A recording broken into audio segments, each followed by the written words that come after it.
حکیم لقمان رحمۃ اللہ علیہ فرماتے ہیں، کبھی بھی اچھا دن تمہارے پاس چل کر نہیں آئے گا، تمہیں ہی اچھے دن کی طرف چل کر جانا پڑے گا۔ اگر تم غور و فکر کرو تو زمین پر سب سے خوبصورت اور حسین جگہ تمہارا دل ہے، جہاں سے زندگی کا آغاز ہوتا ہے۔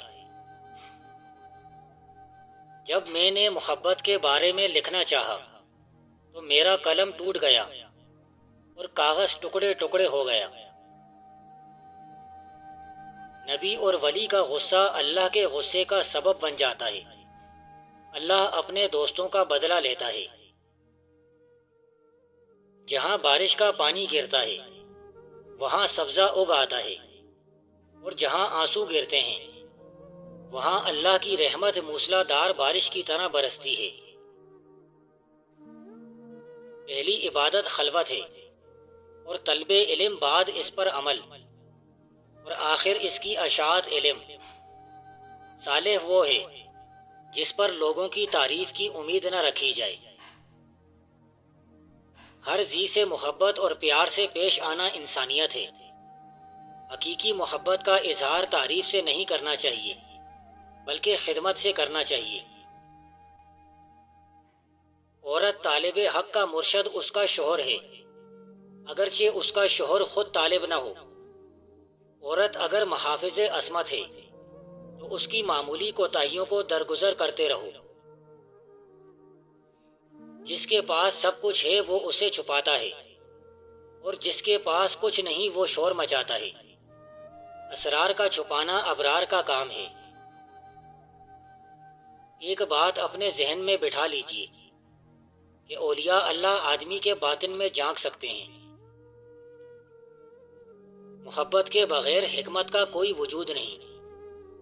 جب تک ہم خدا کی تخلیق سے محبت کرنا نہیں سیکھیں گے تب تک ہم محبت کی اصل جان نہیں سکتے، اور نہ ہی خدا کو جان سکتے ہیں۔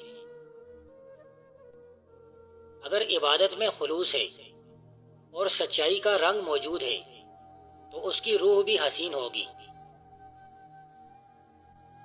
دعا جیسا اندرونی سہارا نہ ہو تو ان حالتوں میں جب ہمارا نفس اجتماعی ناکام ہو کر ہمارا ساتھ چھوڑ دیتا ہے، دنیا بہت سارے لوگوں کے لیے تو جہنم کا نظارہ پیش کرے۔ دل سے گفتگو کا جوش اٹھنا دوستی کی علامت ہے، اور اگر الفت نہ ہو تو زبان بات کرنے سے رکتی ہے۔ سنگترے کے پھل کو کچا چبا لیجیے، 80 سال تک کھانسی اور دمہ نہیں ہوگا۔ جبرائیل کی طاقت خوراک کی وجہ سے نہیں بلکہ اللہ تعالیٰ کے دیدار کی وجہ سے ہوتی ہے۔ جب سننے والے نافہم اور بے وقوف ہوں تو نقطہ فرار اختیار کر لیتے ہیں۔ جب سننے والے میں اہلیت نہ ہو تو خاموشی بہتر ہے۔ دعا دل سے کی جائے تو دل کا بوجھ ہلکا ہو جاتا ہے، اور روح کا سکون بھی لوٹ آتا ہے۔ پتھر کے ایک ٹکڑے کے لیے خوبصورت مجسمے کی جو حیثیت ہے، وہی حیثیت انسانی روح کے لیے علم ہے۔ جو بندہ علم نہیں لیتا اس کے دل میں غلیظ خیالات جنم لیتے رہتے ہیں۔ انسان کو اپنی تدبیر پر گھمنڈ نہیں کرنا چاہیے، کیونکہ اللہ کی تدبیر انسان کی تدبیر سے زیادہ قوی ہے۔ جب بھی آپ نے خود سے یہ سوال کیا کہ کیا میں خوش ہوں، تو سمجھ جائیں کہ آپ کی خوشیوں کا خاتمہ ہو گیا۔ جو آدمی اپنے آپ کو خوش تصور نہیں کرتا وہ کبھی خوش رہ نہیں سکتا۔ اللہ کے محبوب اور اللہ کے ولی کسی سے ایک دفعہ تعلق قائم کرنے کے بعد اس تعلق کو توڑتے نہیں، بلکہ بازو پکڑنے کی لاج رکھتے ہیں۔ بد عمل کی اصلاح کے سامان تو ہیں، لیکن بد اصل کی اصلاح ناممکن ہے۔ تنہائی کردار کے علاوہ تمہیں ہر چیز مہیا کر سکتی ہے۔ مجھے تنہائی سے بہتر کوئی ساتھی نہیں ملا۔ کسی کے عیب نکالنے سے بہتر ہے کہ زبان کو بند رکھا جائے۔ کتابیں ہمیں نہ صرف زندگی کی سیر کرا سکتی ہیں بلکہ گزری ہوئی باتیں بھی بتاتی ہیں۔ جو بندہ خود کو نہیں پہچانتا وہ بھلا دوسروں کو کیسے پہچان سکتا ہے؟ جس بندے کو اپنے کسی بھی کام میں دلچسپی نہ ہو وہ کسی قسم کی مصروفیت میں کامیاب ہو نہیں سکتا۔ جو بندہ منزل پر جاتے وقت ادھر ادھر دیکھتا ہے اور ہر بھونکنے والے پر پتھر پھینکتا ہے وہ کبھی منزل پر نہیں پہنچ سکتا۔ عاشق جب اپنے آپ کو فنا کر دیتا ہے تو اس میں سے معشوق کی خوشبو آنے لگتی ہے۔ محبت آنکھوں سے نہیں دل سے دیکھتی ہے، اس لیے محبت کے دیوتا کو اندھا کہا جا سکتا ہے اور لکھا جاتا ہے علم سے محبت کرنا دانشور ہونے کی بڑی نشانی ہے۔ دشمن سے چھپانے والی باتیں دوست پر ظاہر کرنا بہت بڑی حماقت ہے۔ دنیا میں اپنا نام بنانا چاہتے ہو تو وقت کو فضول کاموں میں ضائع نہ کرو۔ ایک دوسرے کی ٹوہ میں نہ رہا کرو اور نہ ایک کو دوسرے کی پیٹھ پیچھے برا کہو۔ بھلا تم میں کوئی اس بات کو گوارا کرے گا کہ اپنے مرے ہوئے بھائی کا گوشت کھائے؟ نیکی اور بدی اپنے نتائج نیک و بد کے ہاتھوں پر لیے کھڑی ہیں۔ حیرانی ہے کہ بدی کے خوفناک نتائج سے بے پرواہ ہو کر انسان پھر بھی بدی ہی کی طرف راغب ہوتا ہے۔ اگر دنیا کی تمام سلطنتوں کے تاج میری کتابوں اور میرے شوق و مطالعے کے عوض میرے پاؤں پر رکھ دیے جائیں تو میں ان سب کو ٹھکرا دوں گا۔ اپنی روح کا سودا کسی بھی چیز کے ساتھ مت کرو۔ یہ واحد چیز ہے جو تم اس دنیا میں لے کر آئے ہو اور صرف اسے ہی واپس لے کر جاؤ گے۔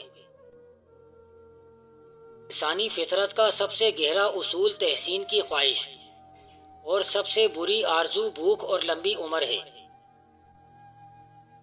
جب دوست آپ سے یہ کہنا شروع کر دیں کہ تم تو جوان دکھائی دیتے ہو تو آپ کو یقین کر لینا چاہیے کہ انہوں نے محسوس کیا ہے کہ اب تم بوڑھے ہونے والے ہو۔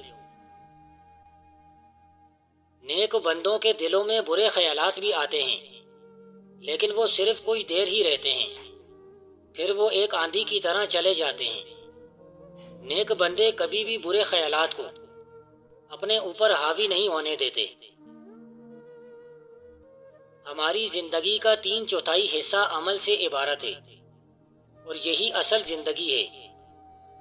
سننے میں جلدی کرو لیکن بولنے میں دیر لگاؤ۔ دوسرے لوگوں کی تحریروں سے اپنی زندگی کی اصلاح و ترقی شروع کرو۔ اس طرح تم زندگی کے ایسے مدارج و منازل بآسانی طے کر سکتے ہو۔ جو لوگ یہ کہتے ہیں کہ بدوں کے ساتھ نیکی کرنا ہر حالت میں مستحسن ہے وہ دنیا میں بدی پھیلانے کے ایسے ہی مجرم ہیں جیسا کہ خود بدی کرنے والے سیاکار کو بخش دینا ایسا ہی گناہ ہے جیسے بے گناہ کو سزا دینا۔ دانت اگر ٹوٹ جائے تو ایک ٹماٹر کا رس دانت کی جگہ پر لگاؤ، نیا دانت نکل آئے گا۔ جہاں اقتدار، فرائض منصبی، نیک وقت ایک واحد ہاتھ میں پہنچ جائے وہاں کے شہریوں کو پھر کوئی نہیں بچا سکتا، اللہ ہی حافظ ہے۔ اگر دولت مند ہونا چاہتے ہو تو صبح کو صلی اللہ علیہ وسلم 100 بار، یا قادرو یا مغنیو 90 بار پڑھ لیا کرو۔ 21 دن یہ عمل کر لو، پھر انشاءاللہ رزق بارش کی طرح برسنے لگے گا۔ اگر اللہ کسی کو اپنے دربار سے دور کرتا ہے تو صرف اس لیے کرتا ہے کہ اس کو اللہ کے دربار کی اہمیت معلوم ہو جائے۔ جب جدائی کی سزا ملتی ہے تو ملنے کی قدر معلوم ہوتی ہے۔ اچھا اصول اور قانون نیکی کے کاموں کو بہتر اور آسان بنا دیتا ہے اور برائی کے ارتکاب کو نہایت مشکل بنا دیتا ہے۔ جن بھلائیوں اور کاموں کو تو طلب کرتا ہے اس کو حاصل کرنے میں سستی سے کام نہ لے، کیونکہ جو سست بندہ ہوتا ہے وہ کبھی بھی اپنے مقصد میں کامیاب نہیں ہوا کرتا۔ حق تعالیٰ کی عبادت اور اطاعت کے لیے قابلیت ضروری نہیں۔ جب عطا ہوتی ہے اور اللہ توفیق دیتا ہے تو قابلیت خود بخود جنم لے لیتی ہے۔